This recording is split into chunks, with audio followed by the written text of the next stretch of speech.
Mari kita berdoa untuk pembacaan dan pemberitaan firman Tuhan.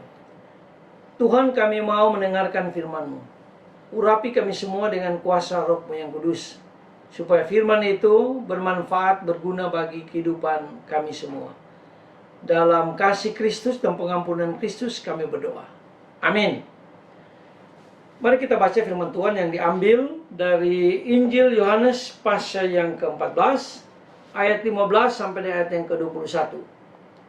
Injil Yohanes pasal 14 ayat 15 sampai dengan 21 berbunyi demikian. Jikalau kamu mengasihi aku, kamu akan menuruti segala perintahku. Aku akan minta kepada Bapa, dan Ia akan memberikan kepadamu seorang penolong yang lain, supaya Ia menyertai kamu selama-lamanya, yaitu Roh kebenaran. Dunia tidak dapat menerima Dia, sebab dunia tidak melihat Dia dan tidak mengenal Dia. Tetapi kamu mengenal Dia, sebab Ia menyertai kamu dan akan diam di dalam kamu. Aku tidak akan meninggalkan kamu sebagai yatim piatu. Aku datang kembali kepadamu. Tinggal sesaat lagi, dan dunia tidak akan melihat aku lagi.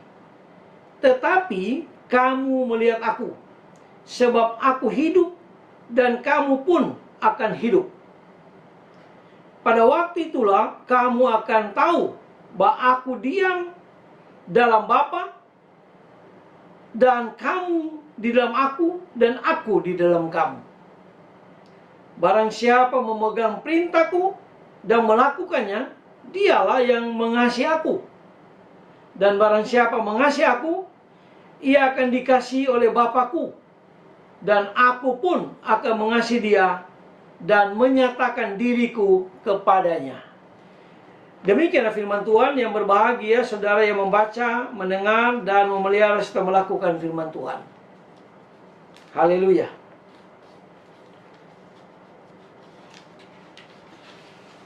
Tema kita hari ini yaitu jangan gentar, Allah mencurahkan Sang Penghibur.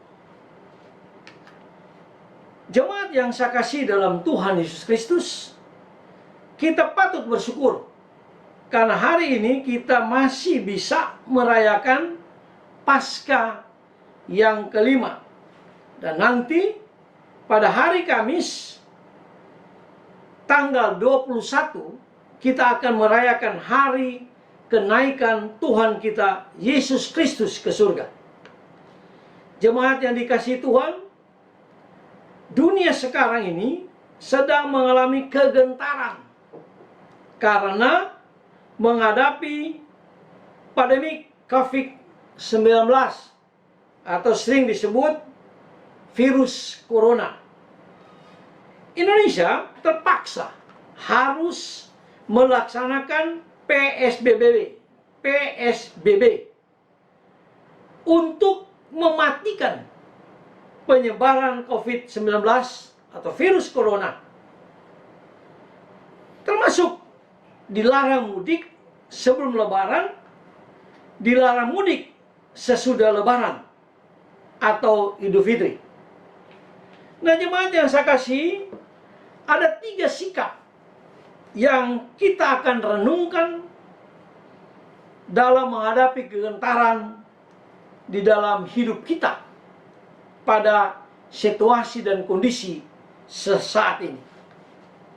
Yang pertama, jangan gentar, percayalah kepada Tuhan Yesus Kristus. Nah, murid-murid Tuhan Yesus pernah mengalami kegentaran dan kegoncangan dalam hidup mereka. Mereka merasa bahwa mereka akan menjadi anak yatim piatu karena Yesus sebentar lagi akan pulang ke surga. Sesudah Yesus mengalami penderitaan yang luar biasa, dia mati, dia bangkit, Dan murid-murid merasa gentar, takut. Jangan orang-orang Romawi, bahkan orang-orang Yahudi akan mengejar mereka. Dan mereka akan mengalami ketakutan yang luar biasa. Nah, itulah sebabnya mereka merasa mereka ditinggalkan Yesus. Dengan mudahnya, murid-murid mencap Yesus sebagai guru atau Tuhan yang tidak peduli kepada mereka. Murid-murid menilai bahwa kehadiran Yesus tidak memiliki dampak yang besar dalam hidup dan kegentaran yang mereka alami. Namun, setelah Yesus dengan penuh ketenangan mau menenangkan murid-muridnya dengan mengatakan bahwa tinggal sesaat lagi dan dunia tidak akan melihat Yesus, sebab Yesus hidup dan kamu pun akan hidup. Pada waktu itulah kamu akan tahu bahwa aku, Yesus, di dalam Bapa-Ku, dan kamu di dalam aku, dan aku di dalam kamu.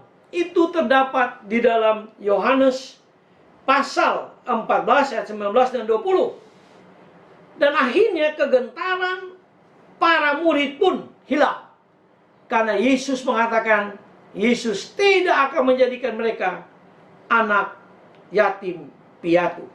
Yesus ada bersama dengan mereka.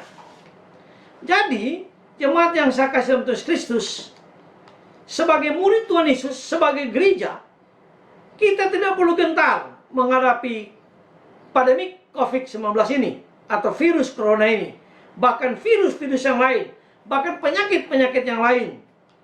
Kita hanya butuh percayalah kepada Tuhan Yesus Kristus sebagai gembala kita, yang akan menolong kita dan yang akan memberkati kita. Itu yang pertama.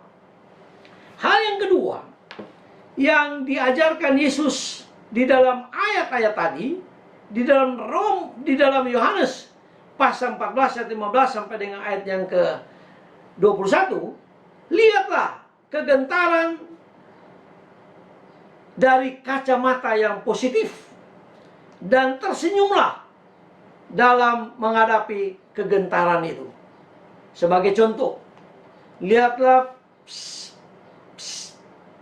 peselancar, ia menggunakan gelombang laut yang besar dan kecil untuk membuat dia dapat menari-nari di atas air laut. Ia menari-nari dengan semangat dan gembira di atas air laut karena melihat bahwa gelombang laut bukan sesuatu yang buruk atau menakutkan, melainkan sesuatu yang baik dan sangat diperlukan. Karena itu, pelancar tidak pernah menghindari gelombang, tetapi dia memanfaatkannya dengan sebaik-baiknya gelombang laut itu. Pengalaman para murid acap kali menjadi pengalaman kita saat keluarga kita mengalami kegentaran, kegoncangan, rasa takut dan khawatir sering lebih dominan dibandingkan dengan iman yang berserah kepada Kristus Tuhan kita. Namun, bila iman yang lebih dominan, saya yakin-yakinnya, ketenangan akan lebih nampak saat kita menghadapi kegentaran, goncangan dunia ini, atau goncangan karena COVID-19 ini atau virus corona ini. Itulah yang diajarkan Yesus. Dan yang lain diajarkan Yesus, tersenyum saat berada dalam situasi yang menyenangkan pasti mudah. Tetapi tersenyum dalam kegembiraan otomatis dapat kita lakukan. Tetapi tersenyum saat situasi yang gentar ini, yang tidak menyenangkan, tidaklah mudah. Tersenyum adalah sebuah tindakan sederhana yang berdampak besar. Nah, jemaat yang saya kasih dalam Tuhan Yesus Kristus, ketika kita tersenyum, kita mengaktifkan hormon serotonin dalam tubuh yang akan menjadikan kita terlihat lebih ceria, lebih gembira, lebih senang, lebih bersemangat. Tidak mudah menggerutu, tidak mudah mengeluh, tidak mudah bersungut-sungut, dan tidak mudah tertekan. Dan hormon ini juga membuat lebih mudah untuk kita tidur nyenyak di tengah-tengah COVID-19 ini. Tersenyum saat kegentaran tidak sesuai dengan harapan akan mengubah hari yang kita jalani melebihi,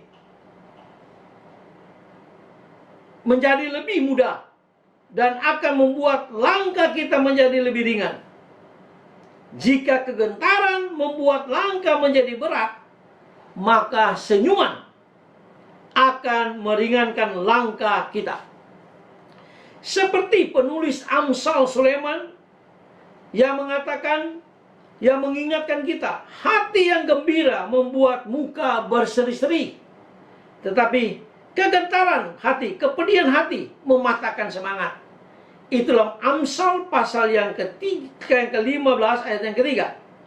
Bahkan di Amsal yang lain dikatakan hati yang gembira adalah obat, tetapi semangat yang patah mengeringkan tulang. Karena itu, mulailah setiap hari kita tersenyum sehingga kegentaran menjadi berkurang dan bahkan hilang. Tersenyumlah.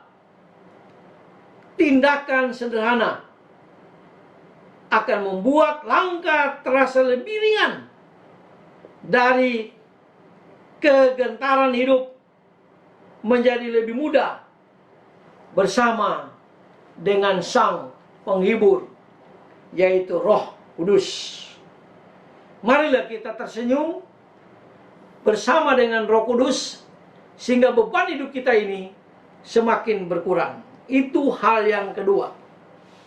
Hal yang ketiga, Tuhan Yesus akan memberikan penolong atau penghibur dalam menghadapi kegentaran di dalam hidup kita. Jemaat yang saya kasih dalam Tuhan Yesus Kristus, penolong atau penghibur adalah orang yang membela dan menguatkan. Ia berbicara atas nama orang-orang lemah yang dibelanya. Oleh karena itu, penolong atau penghibur dapat dimengerti sebagai pembela atau yang menguatkan.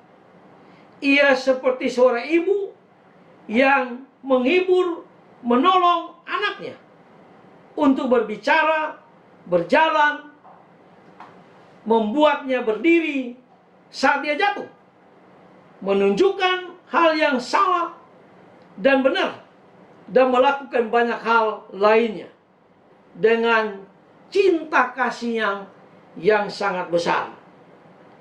Jemaat yang saya kasih dalam Tuhan Yesus Kristus, dengan kembali kepada Bapanya, Yesus menjadi penolong, penghubung, penghibur antara manusia dan Allah Bapa. Sehingga Yesus berkata di dalam Yohanes pasal 14 ayat 16, Ia akan memberikan kepadamu seorang penolong atau penghibur yang lain. Apa artinya? Artinya, Yesus memastikan bahwa murid-murid dan kita tidak akan pernah ditinggalkan oleh Allah. Allah akan menolong. Allah akan memberikan penghiburan yang sempurna kepada kita, agar tidak gentar menjalani hidup di dunia ini. Firman ini menunjukkan bukan hanya para murid, tetapi juga firman ini menunjukkan kepada kita, supaya kita di tengah-tengah pandemik COVID-19 ini di tengah-tengah virus corona ini. Kita tidak perlu takut. Kita hadapi itu dengan pertolongan daripada Sang Penghibur, daripada Sang Penolong, yaitu Roh Kudus yang Tuhan sudah curahkan bagi kita. Marilah, dianjurkan Yesus di dalam Yohanes pasal 13 ayat yang ke 33-34, marilah kita saling mengasihi satu sama yang lain di tengah-tengah pandemi COVID-19 ini. Dan marilah kita saling mengasihi, saling membantu satu sama yang lain. Demikianlah firman Tuhan. Biarlah firman Tuhan ini menjadi berkat bagi kita semua. Amin.